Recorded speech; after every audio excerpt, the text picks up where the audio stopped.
Greetings and welcome back to Room 303 in AP English. And we turn in our study now of the Odyssey to Book 20. Portents gather is the way that Fagles will assign a title to this book.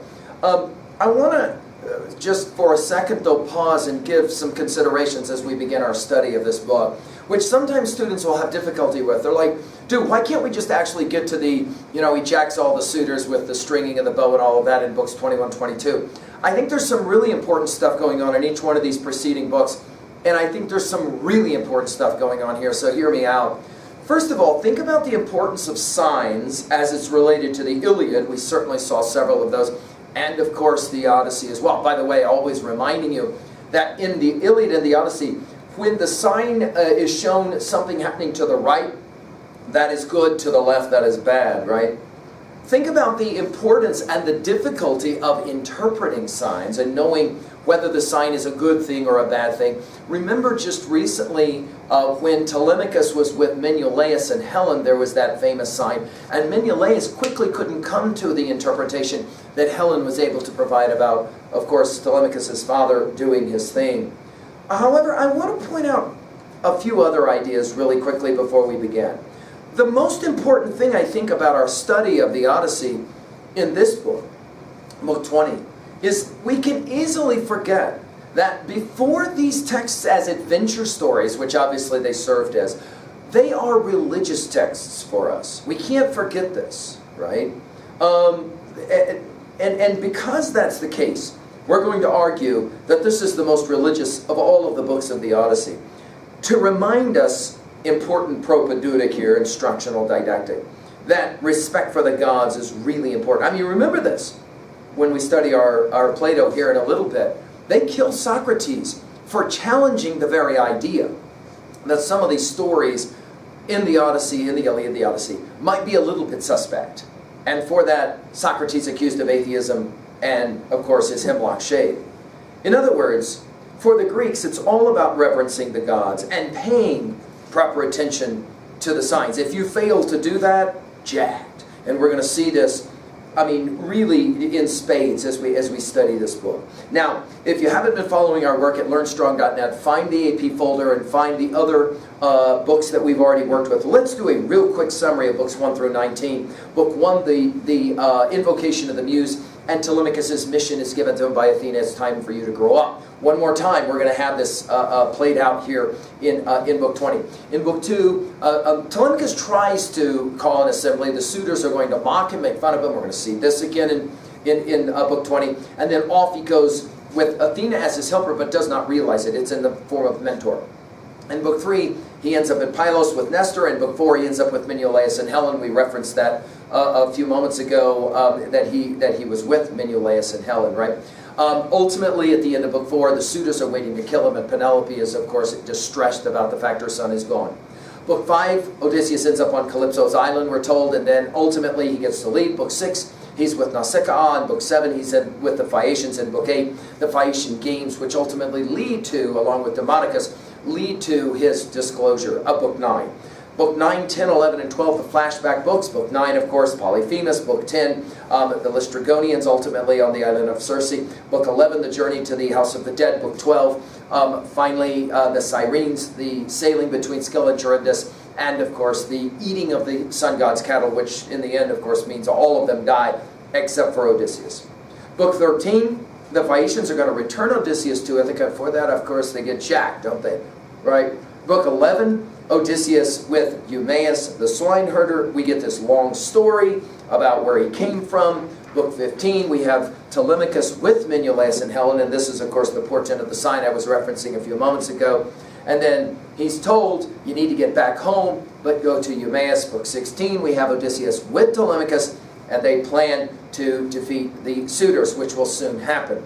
Book 17, Odysseus is finally at the palace. He watches his favorite dog Argos die, really sad. Odysseus is hit with a stool. Things get thrown at Odysseus a number of times throughout these books. Book 18, Odysseus has his fight with Iris. Penelope comes down beautified by Athena to get her Scooby Snacks teammate gifts. Melantho will insult Odysseus and taunt him, the sister of Melanthius. So we've got both of them taunting Odysseus. Book 19, Odysseus and Telemachus, they will hide the weapons. Odysseus and Penelope will talk. Euryclea will discover the scar of Odysseus, and we find out that Odysseus' name means the pain man, or one who both gives and receives pain or causes suffering. Now again, the hope here is that you're using me as a guide and you're reading this stuff on your own. The hope is as well that you're investing time in our learning theory of connecting new information to old information in meaningful ways, especially in our reading at level 1. What does the text say? At level 2, what does the text mean? To a messages to be rhetorical. Reminding you, we're working with symbolism and irony at level 2b. There's so much of that, by the way, going on here, because this is a book of signs. No question. It's all about the portents, the pointers, the things that are coming. And everybody should be able to know that by book 22, things are going to happen the way they're going to happen. But the suitors are unable to see a lot of the signs. We also are looking for the irony along with symbolism. And then at level 3 we ask, how can I relate this information to other texts? We'll start with the Iliad. For example, book 20 of the Iliad, think about this, is the beginning of Achilles' Aristeia, where, of course, ultimately culminating with him killing Hector in book 22. Very similar kind of setup is happening in the Odyssey as well. Let's do a real quick now summary. Oh yes, finally at 3b we're going to ask, how can I relate to this information personally?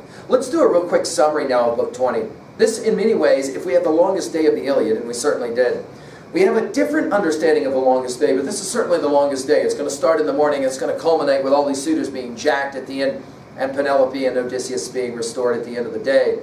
Odysseus, however, can't sleep through the night. Athena will have to come and help him to reassure him everything's going to be okay. One of his concerns, and he articulates it, is, after I kill all these suitors, what about payback, revenge? I'm going to kill a lot of men, and all those men are going to have family, relatives that are going to be awfully upset that they ended up dead, and they may come after me. How can I handle all of that? And Athena says, I'm a goddess, I'll take care of it. Penelope also wakes. She prays to Artemis that she might die. She's in such distress. Of course, today she's going to make her decision that she will give the test of all tests to the suitors. Zeus will send a sign to Odysseus with thunder, and it hardens Odysseus. Yes, good things are coming. Telemachus is up. He asks about Odysseus. Euryclea says, your mom did great last night. Everything went okay. She also gives cleanup orders because it's Apollo's feast day. Now the ironies will start to really build here. And we will point out that if the Homeric stories of the Iliad and the Odyssey begin with Apollo, and of course they do, right, because he's mad and he starts killing all the Greeks outside the walls of Troy, we will finish with Apollo, ironically enough, as well. On his feast day will be when finally the suitors all get jacked. And so we give cleanup orders. The ironies as well will abound, because later in the day we're going to have to clean up all of this again, because there's going to be so much blood in the hall from all these guys getting killed. We then will have Melanthus again insulting Odysseus, only this time he just simply ignores it, as will Telemachus a little bit later. We have Phyleus, the cowherd, who shows up, and he's one more supporter of Odysseus, and Odysseus, in fact, lets him know it's coming. Odysseus is, in fact, returning. We have more insults. Sisyphus, in fact, will throw an ox hoof at Odysseus, and he will duck it, and then we're told that he kind of grins.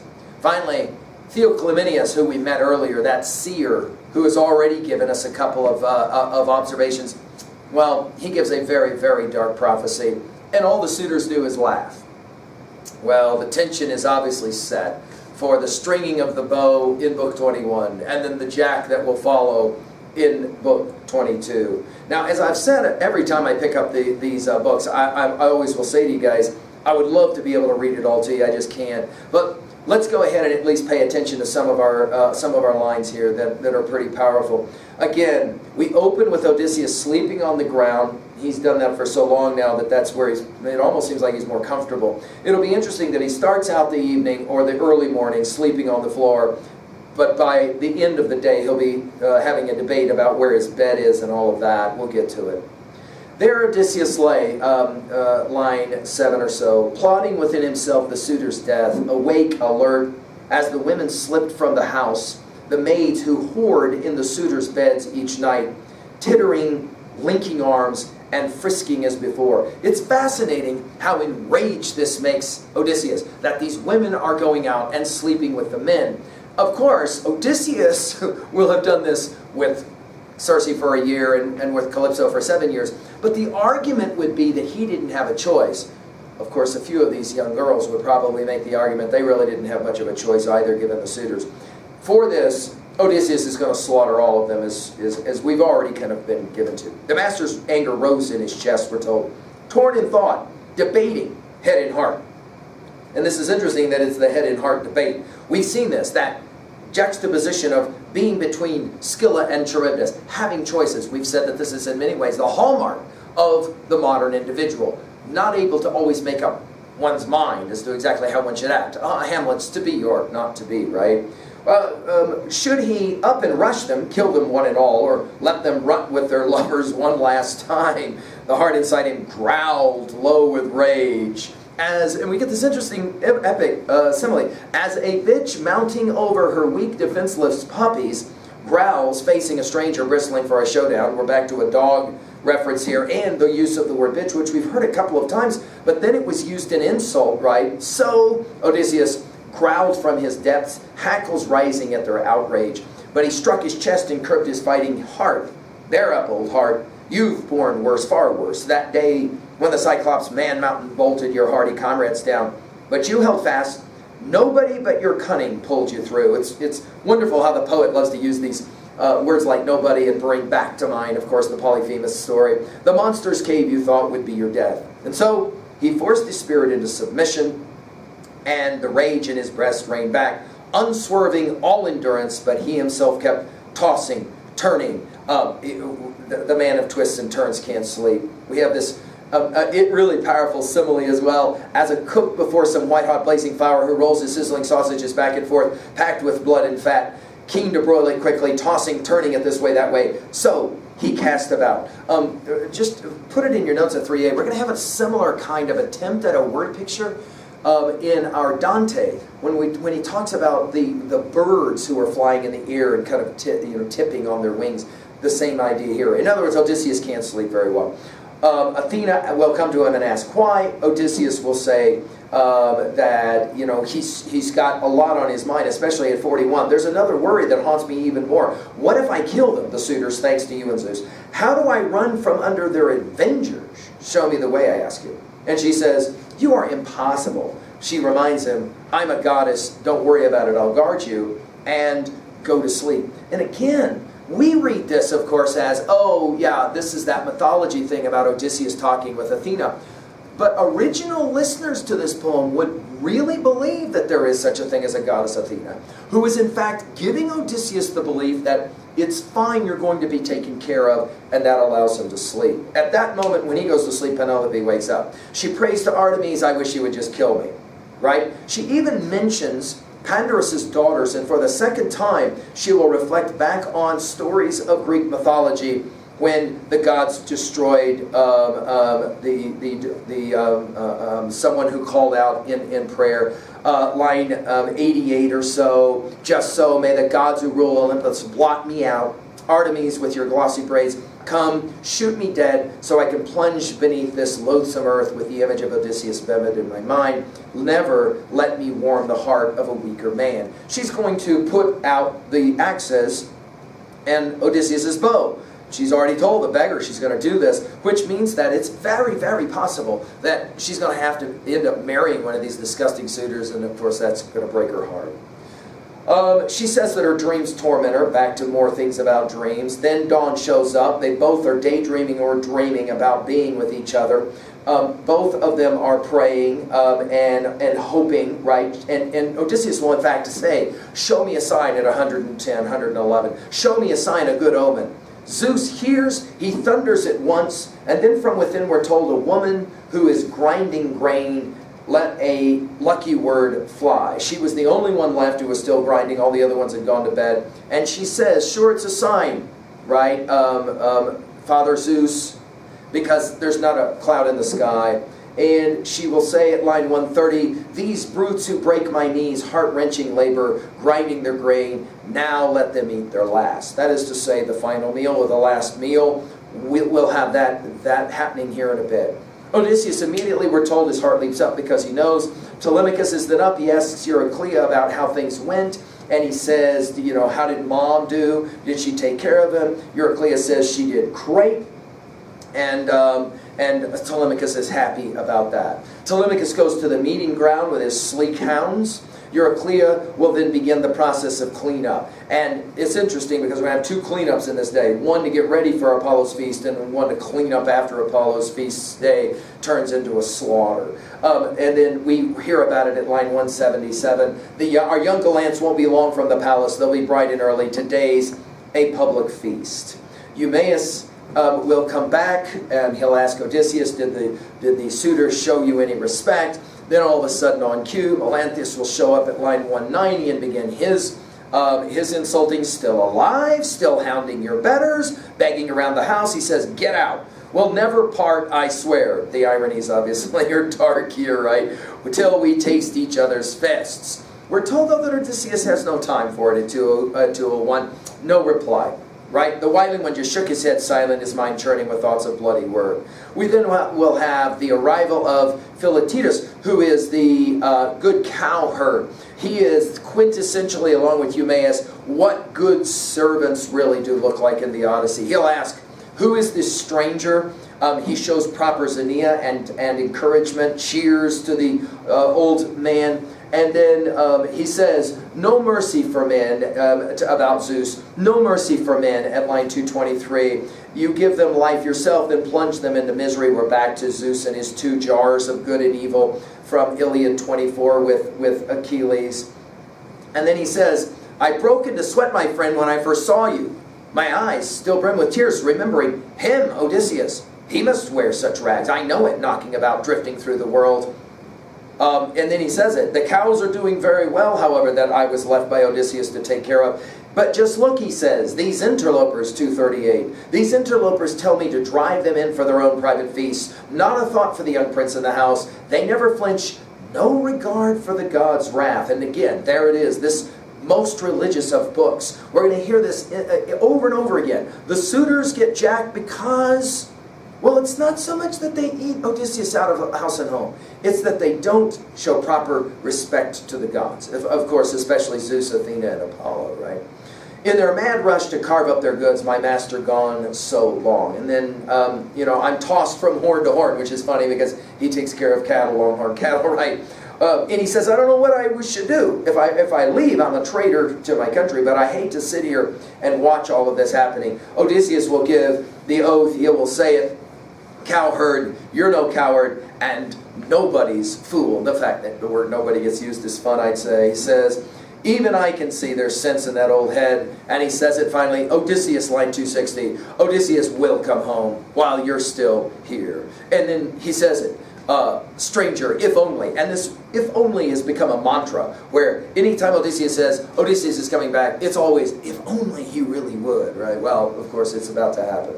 The suitors, meanwhile, are outside plotting Telemachus' doom, and we're told suddenly at line 268, banking high on the left, an omen flew past, an eagle clutching a trembling dove. And Amphimius rose in haste to warn them all. My friends, we'll never carry off this plot to kill the prince. Let's concentrate on feasting. Now that's fascinating, because he gets it, but he doesn't get it. In other words, okay, let's not kill Telemachus, let's go in and eat. All right? Well, we have more eating, no big shock here, but this will be one of the final times in the Odyssey we have eating that will begin to take place. And the line becomes ironic. We've heard it all the way through every time we were talking about eating, but now the whole company reached out for the good things that lay at hand, 286. Only now it's obviously used ironically. Telemachus then will set up his father on a rickety stool, and he says at line 290, now sit there, drink your wine with the crowd. I'll defend you from all their taunts and blows, these young bucks. This is no public place. This is Odysseus' house. Now remember, Telemachus knows he's talking to his father. My father won it for me, so it's mine. You suitors, control yourselves. No insults now, no brawling, no, or it's war between us. This Iliad language comes back, by the way. So he declared, and they all bit their lips amazed the prince could speak with such daring. And then we're told, Antinous, he can't let it go. And so Antinous will insult, but we're told Telemachus pays no heed. And we're told now through the streets at line 305, 306, the heralds pass leading the beast marked out for sacrifice on Apollo's grand festal day. And the islanders with their long hair were filling into the god's shady grove, the distant, deadly archer. Again, it's going to be ironic, right, that Odysseus will end up shooting Antinous right through the throat, spoiler alert, in Book 22 of the Odyssey. But Athena can't let it go. We're told she wants the anguish to cut still deeper at 3:18, and so she will send Cepheus to jack Odysseus. We're going to have insults, and then at line 335 or so, grabbing an ox hoof out of the basket where it lay with a brawny hand, Sisyphus will fling it straight at Odysseus. Odysseus ducks his head a little, dodging the blow and seething just as the ox hit a hawk's foot, hit the solid wall, and Odysseus, we're told, clenched his teeth in a wry, sardonic grin. And, put this in your notes at 3a. Later, we're going to study the Epic of Gilgamesh, which, ironically, is an epic that actually predates the Odyssey by a number of years, a Babylonian epic. And in that epic, we actually will have the bull of heaven being fought by Enkidu, one of the heroes of that poem, a friend of Gilgamesh, because of Ishtar, the goddess. And in fact, Enkidu will do the unthinkable and take the hoof of the ox and throw it at Ishtar, and for that ultimately he will die, because Ishtar can't tolerate that level of irreverence. Interestingly, I have the same gig being played right here. Telemachus then will say enough. He says, don't let me see more offenses in my house, not from anyone. He says, I'm alive to it all now, the good and the bad. And then he says it again, the boy you knew is gone. But he says, I still have to put up with this lovely sight, right, speaking ironically. But he says, no more crimes against me, please. He says, I'd rather die, yes, better by far, unless he says, you guys want to go ahead and kill me, then let's get it over and done with. We're told there's dead quiet. And then at line 360 or so, Angelius will speak.